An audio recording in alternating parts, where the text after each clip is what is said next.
हो गया? Yes yes. अब बात आती है ग्रह के बलवान या बलहीन होने। तो इसके पैरामीटर जो हैं वो जातक परिजात के 24 पैरामीटर दिए। कोई किताब में 18 है, कोई में 21 है, कोई में 22 है। तो जो मेन है, जो मुख्य है, वो मैं ले रहा हूं। कुछ मैं आपको क्लियर कर चुका हूं जब मैंने शुरुआत की थी, और कुछ को मैं आपको बताता हूं। एक एक को मैं अलग से लूंगा, एक एक को विस्तृत विवरण मैं अलग से लूंगा। तो सबसे पहले देखिए, मैंने आपको भाव के बलवान पे एक लाइन बताई, वो ध्यान रखना कि अगर भाव अपने स्वामी से युक्त या द्रस्त है तो वह शुभ ही होता है। अगर ग्रह अपने स्वामी से युक्त या द्रस्त है तो वो शुभत्व ही उत्पन्न करेगा। ये आप हमेशा ध्यान रखना। वो अपनी शक्ति अनुसार उसमें शुभ ही पैदा करेगा, चाहे वो पापी कोई भी हो। अपने घर को सब बचाते हैं, कोई भी हो, चाहे वो पापी हो चाहे शुभ हो, वह अपने घर की रक्षा ही करेगा, उसकी वृद्धि ही करेगा, उसमें अच्छा उत्पन्न करने की कोशिश ही करेगा, और उसका अच्छा भोग ही उत्पन्न करेगा अपनी शक्ति अनुसार। शक्ति आ रही है यहां से, शक्ति आ रही है यहां से। पहला, आपको ग्रह की स्थिति देखनी है। स्थिति कौन सी? मैं साफ लिखता हूं।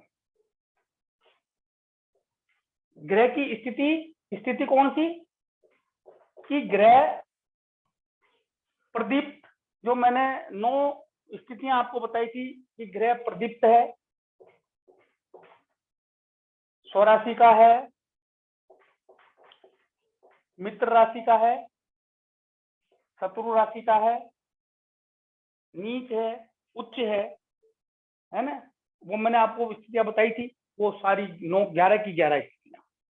ये ग्रह उच्च है तो प्रदीप्त होता है, स्वराशि का है, मित्र राशि का है, सौम्य राशि में है। तो वो 9 की 9 स्थिति आपको देखनी पड़ेगी कि पहला वो उससे उसका बलवान और बलहीन होना आएगा। कि ग्रह कहीं युद्ध में हरा हुआ तो नहीं है, सूर्य के साथ आकर अस्त तो नहीं हो गया है, शत्रु की राशि में बैठकर वो दीन तो नहीं हो गया है। ये आपको 9 की 9 स्थितियां मैंने आपको एक क्लास में पूरी तरह समझाई थी, वो सारी की सारी आपको याद करनी है। मैं इनको एक बार फिर रिपीट करूंगा इंडिविजुअली, एक एक को लिखकर। राइट? वैसे मैं इसको क्लियर कर चुका हूं, फिर भी मैं एक बार और करूंगा। दूसरा, ग्रह शुभ कत्री में है या पाप?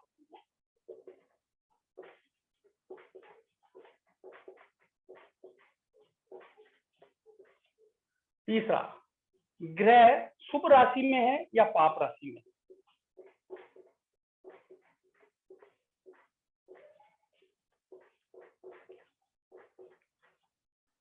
चौथा, ग्रह उच्चाभिलाषी है, यानी कि अपने उच्च की तरफ जा रहा है। उच्चाभिलाषी मैंने समझाया था आपको कि जब ग्रह अपने उच्च बिंदु की ओर जाता है तो वह बलवान हो जाता है। अब जैसे मैं आपको एक एक करके समझाऊंगा। तो ग्रह उच्चाभिलाषी है या नीचाभिलाषी? जब अपने उच्च स्थान की ओर जाएगा तो उच्चाभिलाषी, जब नीच स्थान की ओर जाएगा तो नीचाभिलाषी। यानी असेंडिंग ऑर्डर में है या डिसेंडिंग ऑर्डर में है, तो वो उससे उसका पापत्व और शुभत्व आता है। चौथा, पांचवा, ग्रह जागृत शयनावस्था या सुप्त सपनावस्था। सपनावस्था, ग्रह जागृत, सपनावस्था या सुप्त अवस्था में से किसमें है ना? ये आपको देखना पड़ेगा कि ग्रह जागृत है सपनावस्था में या सुप्त अवस्था में है। इससे उस ग्रह शीर्षोदय राशि में है या पृष्ठोदय राशि में है।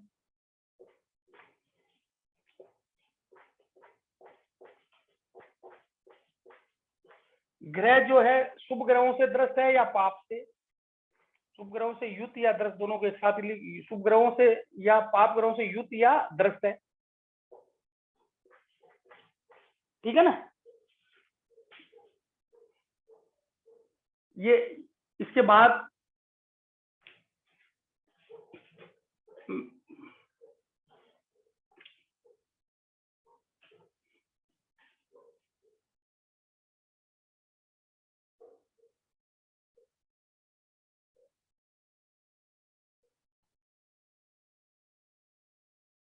भावेश के अनुसार उसको कौन सा वो ताकत मिली हुई है, भावेश के अनुसार। फिर उस ग्रह का पर्टिकुलर षडबल क्या है, उस ग्रह का षडबल क्या है। तो जब षडबल में मैं आऊंगा ना, षडबल का पूरा आपको समझाऊंगा।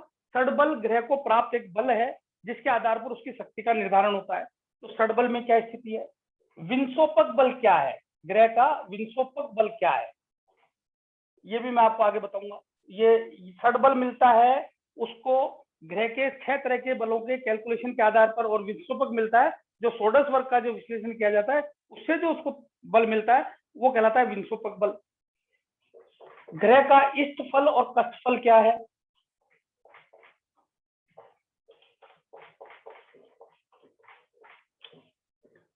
उसके बाद ग्रह जो है वो लगन मध्य पे है या लगन संधि पर है, ये बहुत महत्वपूर्ण है। लगन मध्य या लगन संधि,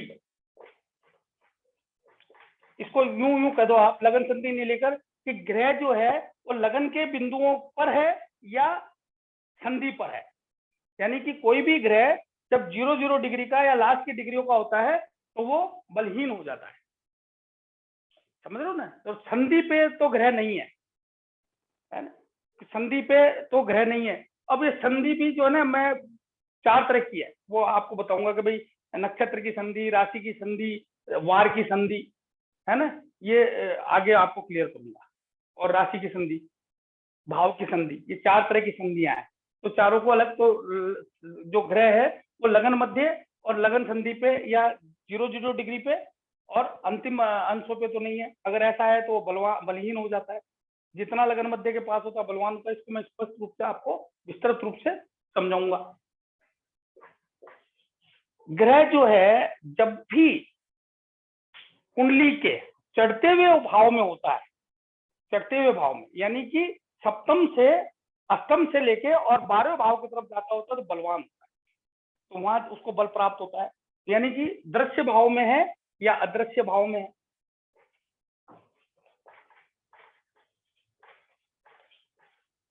है ना, तो वो आपको उससे पता चलेगा उस भाव का क्या बल है। इसके अलावा स्पेशली जो चीज देखनी चाहिए वो देखनी चाहिए भाव का दिग्बल। उसके अलावा क्या देखना चाहिए, भाव का दिग्बल, ओ सॉरी, ग्रह का दिग्बल,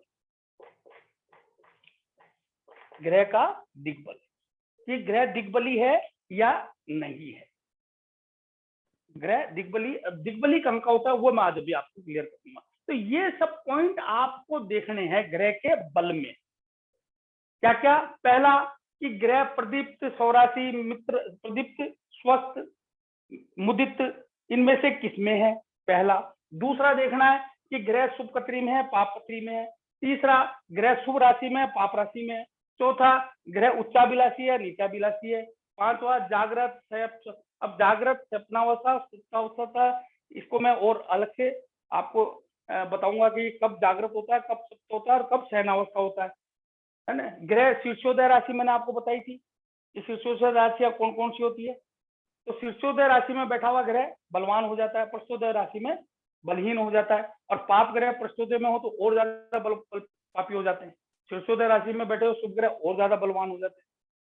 शुभ युत है या शुभ द्रष्ट है, ग्रह भावेश के अनुसार उसकी क्या स्थिति है कि वो किस भाव का स्वामी है, षडबल क्या है उसका, विंशोपक बल क्या है, इष्ट और कष्टफल क्या है ना। लगन मध्य से, यानी कि वो कहीं संधि पर तो नहीं है ग्रह, संधि पे ग्रह बलहीन हो जाता है।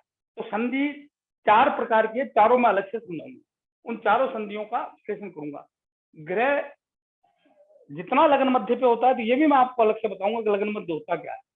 ग्रह दृश्य भाव में, अदृश्य भाव में, और ग्रह दिग्बली है, हालांकि ये षडबल में आता है लेकिन इसको अलग से भी देखना चाहिए, है ना। तो ये अलग से भी अपन को देखना चाहिए।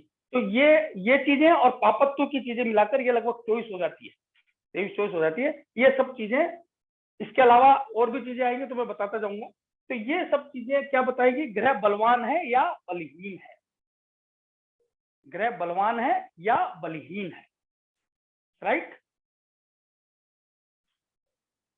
हाँ उत्तम जी, कुछ समझ में क्लियर हुआ? बिल्कुल सर, बिल्कुल। हेलो? एक बार वापस और पढ़ना तो इसमें, हाँ जी, इसको एक बार वापस पढ़ना पड़ेगा, देखना पड़ेगा, बाकी काफी चीजें क्लियर हो, एक एक पॉइंट को कैसे हाँ। अपन अच्छा, और अब इनमें से कोई आप में से कोई और कोई पॉइंट किसी के ध्यान आ रहा है कि ग्रह को बलवान और बलहीन होने में ये चीज भी देखनी चाहिए, कोई बता सर सकता है? ग्रहों की अवस्था, यस, कि वो बाल वेरी अवस्था का गुड, है या कुमार यस का है। यस, हाँ वेरी गुड, ग्रहों की अवस्था, बहुत बढ़िया। किसने बताया ये? ग्रहों की अवस्था, बहुत बढ़िया। कि ग्रह बाल है, कुमार है, युवा है, किशोर है, प्रौढ़ है या मृत है, तो वो कब बाल और कुमार होते हैं? विषम और सम राशियों के आधार पर ये चलता है। विषम राशि में कोई भी ग्रह 0 से 6 डिग्री का होता है तो वो बाल होता है, 6 से 12 वो कुमार होता है, 12 से 18 वो युवा होता है, और 18 से 26 वो प्रौढ़ होता है, 24 और 24 से 30 वो मृत होता है, और सम राशि में ये उल्टा चलता है। बहुत बढ़िया। इसके साथ साथ एक और चीज देखी जाती है, वो क्या कि नवांश में कोई भी ग्रह नवांश में वर्गोत्तम हो जाता है, यानी कि कोई भी ग्रह जब वर्गोत्तम हो जाता है तो वो शुभ परिणाम करता है। यानी कि ग्रह वर्गोत्तम कब होता है ये मैं आपको बाद में समझाऊंगा। तो ग्रह का वर्गोत्तम होना उसके शुभत्व को बढ़ा देता है अत्यधिक, ठीक है ना? हाँ हाँ सर लगन कुंडली में नीच का है और वर्गोत्तम में भी नीच का हो गया, वो नवमांश में भी नीच तो का भी हो वो गया शुभ तो करेगा। ग्रह चाहे नीच का हो, बलहीन हो, अगर वो वर्गोत्तम हो जाएगा तो उसका जो पापत्व है वो कम हो जाता है, बिल्कुल कम हो जाता है, वो शुभ ही करता है। ये शुक्र के संबंध में थोड़ी अलग व्यवस्था है, वो मैं बाद में समझाऊंगा। बाकी वर्गोत्तम चाहे नीच ग्रह ही वर्गोत्तम हो वो शुभत्व करेगा, राइट? अब ये थोड़े विलक्षण। और एक पुष्कर नवमांश ग्रह अगर पुष्कर नवमांश में चला गया तो वो शुभ करता है। यानी कि ग्रह के बल के लिए नवमांश का विश्लेषण भी जरूरी है। तो नवमांश में उसने क्या स्थिति पाई, वह भी ग्रह के बल को बढ़ाता है, वह भी ग्रह के बल को बढ़ाता है। इस तरह से ये चीजें एक एक करके मैं आपको बताऊंगा। अभी मेरा बताने का आशय ये था कि आपको इंटरेस्ट पैदा हो। पुष्कर नवमांश क्या होता है वो मैं आपको बताऊंगा, बहुत सारी चीजें आएंगी, पर ये बेस है, ये आधार है। इसको देखना शुरू करोगे तो आप फिर अरे यार यहाँ ये पढ़ा था, इसको भी लगाओ, यार ये योगी बिंदु भी है, यार ये भृगु बिंदु भी है ना, ये पुष्कर नवमांश भी क्या होता है, यार षोडश वर्ग भी देखो, यार षोडश वर्ग में कितनी जगह रिपीट हो रहा है, यार इसका षडबल भी देखो, यार वो स्थान बल की क्या स्थिति है, काल बल की क्या स्थिति है, नैसर्गिक बल की क्या स्थिति है, चेष्टा बल की क्या स्थिति है, तो वो आपके फिर अंदर घुसोगे। मैं अभी आपके सिर्फ दरवाजे खोल रहा हूँ, द्वार खोल रहा हूँ, तो आपके मन में आए, आपका दिल करे यार उसका ग्रह है, यार ये क्या क्या करेगा, तो आपके मन में आए, तो ये चीजों में आप जब आगे जाओगे ना तब आपको बहुत मजा आएगा, है ना? अभी तो मैंने जो नक्षत्र को पकड़ाई। अब अंतिम चीज मैं बताना जो चाहता हूं, मैं मिटा दूं इनको,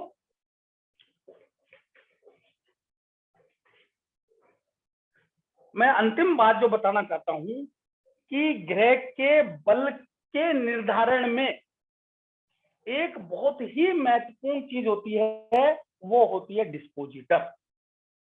डिस्पोजिटर मतलब भावेश, डिस्पोजिटर मतलब भावेश,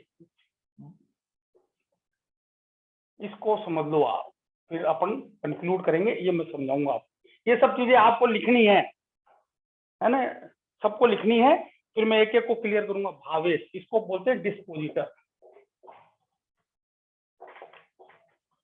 ये क्या, कोई भी ग्रह अपना शुभ तभी दे सकता है, मैंने अभी आपको सिर्फ भाव के स्वामी और कारक की बात करी है, भाव के स्वामी और कारक की बात करी है, भाव में बैठे हुए ग्रहों की और भाव को देखने वाले ग्रहों के बल की बात नहीं की है। ये भाव को देखने वाले और भाव में बैठे हुए ग्रहों के संबंध में बात कर रहा हूं।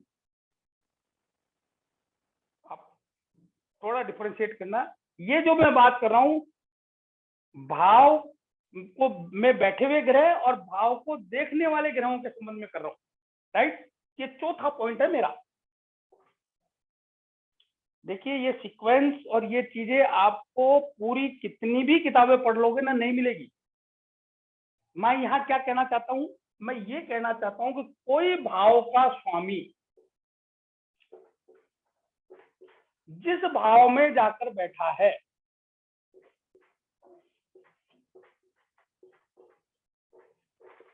जिस भाव में जाकर बैठा है, अगर उसका स्वामी बलहीन है, जिस भाव में जाकर बैठा है उसका स्वामी बलहीन है और वह भाव भी बलहीन है, तो वह भावे चाहे कितना ही बलवान हो, जो मैंने 24-25 जितनी भी चीजें बताई उन सबसे वो बलवान है, तो भी वह अपना शुभ नहीं दे पाएगा।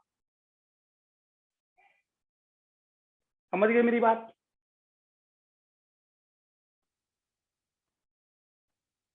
कोई ग्रह ये सब चीजें प्राप्त कर ली उसने, शुभ भी हो गया, सब कुछ है, ताकत आ गई, शुभ भी है, लेकिन वो जिस घर में जाकर बैठा है उस घर का स्वामी पापी भी है, बलहीन भी है, और वो भाव भी कमजोर है, पापी है, बलहीन है, तो वह जो ग्रह है वह अपनी शक्ति अनुसार जो उसको अपने घर का पोषण, रक्षण, उत्पन्न और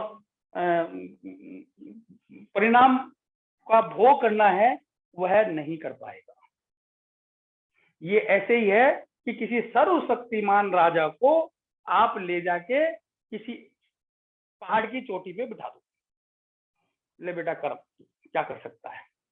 वो कुछ नहीं कर पाएगा। इस चीज को आप अपने मन मस्तिष्क में बिठा लो। ऑन द कॉन्ट्ररी, अगर कोई भाव बलहीन है, भावेश बलहीन है, लेकिन वो जाके बैठ गया कोई बहुत अच्छे भाव में, बलवान भाव में, उसका स्वामी भी बलवान हो रखा है, उसका स्वामी भी बलवान हो रहा है, तो वह फिर भी कुछ शुभ उत्पन्न कर देगा, वह फिर भी शुभ उत्पन्न कर देगा। इस चीज को आप माइन्यूटली समझ लो। मैं आप एक कुंडली में बता देता हूँ, आप पूरे विवेक को स्थिर करके सुनना, पूरे विवेक को। सर अभी अपने लास्ट में क्या बोला वो सुना ही नहीं दिया सर। क्या क्या अभी आपने क्या कहा कि जो भाव खराब है और जो भाव बहुत स्ट्रांग है और हाँ, भावेश इतना स्ट्रांग नहीं है और वो हाँ, अच्छे भाव में जाके बैठ गया तो क्या होगा? हाँ, क्या बताया तो था उसको आपने? सुबह तो उसको सुबह तो आ जाएगा, तो भी वो थोड़ा शुभ भावेश कर में देगा। सुबह हो जाएगा। हाँ, ठीक है उस भावेश में, उस ग्रह में शुभ आ जाएगा, क्योंकि वो ऐसे ही हो गया जी कि भिखारी को ले जाके आपने राजा के महल में बैठा दिया। अब राजा के महल में बैठा दिया तो वो है तो भिखारी, देने होंगे 100 रुपए, देगा 5 रुपए, और 5 रुपए तो देगा ही। भाई शास्त्र में तो कहा सर गया है कि राजा से परोजगारी नहीं करानी चाहिए, राजा से परोजगारी नहीं करानी चाहिए। अगर आपको राजा को परोजगारी में लगा दिया ना, तो वो आपका पंटा ढार कर देगा, वो 1 पुड़ी मांगोगे 5 देगा, है ना। और आप किसी दरिद्र को राजा के महल में दान देने के लिए बिठा दो, किसी दरिद्र को राजा के महल में दान देने के लिए बिठा दो, तो बैठा तो अच्छी जगह दिया आपने उसको, लेकिन वो 100 दिनार 100 असरफी देनी होगी तो 5 देगा, क्योंकि उसकी प्रवृत्ति तो वही है ना, पर देगा जरूर। समझ रहे हो मेरी बात को? हेलो? जी सर, जी सर। हाँ, समझ लो ना। तो मैं क्या कहना चाह रहा हूँ, सर आपके कहने का मतलब ये है कि 11वें भाव का स्वामी शनि अगर 9वें भाव में जाके बैठ जाए और गुरु भी स्ट्रांग हो तो वो हाँ, अच्छे परिणाम देगा, ये है सर कहने का बिल्कुल मतलब। देगा, बिल्कुल देगा, बिल्कुल, यस यू आर राइट।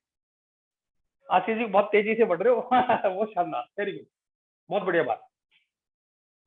अब मैं क्या कहना चाह रहा हूँ कि ये मंगल है, ये लगन है। अब लगन का स्वामी जो है मंगल देव, ये उच्च के होते हैं मकर में, यहाँ आके ये उच्च के हो गए मकर में, राइट। अब ये जिसके घर में आए हैं वो शनि देव जाके कहाँ बैठ गए? 6ठे भाव में, अष्टम भाव में।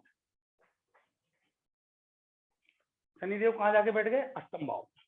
अब ये मंगल देव कोई परिणाम अपना शुभ देना भी चाहेंगे ना तो पूर्ण शुभ नहीं दे पाएंगे। क्यों? क्योंकि एक तो इसका स्वामी जो पापी, फिर वो चला गया था अष्टम भाव में, और फिर चला गया शत्रु राशि में, फिर शत्रु राशि में। तो अब ये मंगल क्या हो गए, शनि की राशि में आके बैठ गए, और शनि से दृष्टि भी हो गए, वो चलो आगे की बात है, दृष्टि का भी प्रभाव आ गया। अब ये मंगल देव अपना परिणाम नहीं दे पाएंगे। क्यों नहीं दे पाएंगे? क्योंकि इस भाव का जो स्वामी है ना, वो स्वयं ही बलहीन हो रखा है, तो इस भाव में कुछ बचा ही नहीं। मंगल देव जो उत्पन्न करना चाहेंगे वो उत्पन्न ही नहीं कर पाएंगे, समझ लो। ऑन द कॉन्ट्रेरी, अगर ये शनि देव यहाँ बैठ जाते हैं तो ये मंगल भी पूर्ण परिणाम देंगे। और इस शनि की राशि का स्वामी यानी शुक्र, सप्तम भाव में शुक्र, तुला राशि, उसका स्वामी जो शुक्र है, वो मान लीजिए यहाँ आके बैठ गए, तो ये मंगल भी पूर्ण परिणाम देंगे और ये शनि भी पूर्ण परिणाम देंगे। समझ लो आप मेरी बात। बड़ी बड़ी कुंडलियों को आप देखोगे तो उनका जो लास्ट, ये इसमें बहुत बड़ी बात छिपी हुई है, मैंने अभी आपको बताई कि एक सीक्वेंस चलती है। मान लीजिए किसी व्यक्ति के ग्रह है जो चल रहे हैं, और लास्ट में जो ग्रह गया वो जाके नीच का हो गया, तो सारे ग्रहों को बल नहीं दे पाएगा। और किसी के आदमी के ग्रह बलहीन चल रहे हैं, और लास्ट वाला जिसके घर में जाके बैठा वो जाके उच्च का हो गया या बलवान हो गया, तो वो ग्रह भी बलवान होना शुरू हो जाते हैं। ये थोड़ा मैं आपको अलग से बताऊंगा। जैसे मैं भगवान राम की और श्री कृष्ण जी की कुंडली लूंगा ना, उसमें आपको ये चीज समझाऊंगा। और मैंने एक दिन पहले भी बोला था कि उच्च से भी ज्यादा बलवान ग्रह स्वराशि का होता है ना, तो वो भी मैं उनकी कुंडलियां लूंगा। तो क्या ये बात समझ में आई आपको? हेलो हेलो सर एक क्योरी है। हाँ बोलिए। सर इसमें अभी आपने मंगल और शनि का बताया, तो इनका स्थान परिवर्तन है ना? स्थान परिवर्तन है वो अच्छी बात है, लेकिन ये स्थान परिवर्तन भी दयनीय हो गया। अच्छा, ये और खराब हो गया क्योंकि अष्टम में चला गया इसलिए। हाँ, ये दयनीय हो, 8-12 से जो एक्सचेंज होते हैं वो दयनीय होता है, तो और ज्यादा खराब हो गया, ठीक है ना। पर आप बात अच्छी पकड़ी आपने, बहुत अच्छी।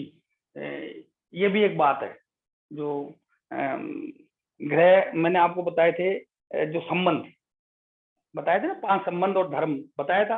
आप देखो कोई भी चीज भूलना मत, नहीं भूल, कोई भी चीज भूलना मत। बंद कर दे, चलो बंद कर दे। आप भाई आर यू डिस्टर्बिंग बेटा? आप लोग, समय बहुत हो गया, आप लोग पिछली कोई भी चीज को भूलोगे ना तो कंटिन्यूटी में थोड़ी प्रॉब्लम आएगी। मैंने आपको धर्म और संबंध बताए थे, अब वो यहाँ पे काम करेंगे तो वो तो देखने ही पड़ेंगे कुंडली में, है ना। Yes, sir. दशांतर दशा में, गोचर में भी मैं दिखाऊंगा आपको, तो मैं भी आगे जब कुंडली में इंप्लीमेंट करूंगा ना तब उससे बात करूंगा, राइट। अब इस संबंध में कोई अपना कोई क्वेश्चन हो किसी का तो बताए।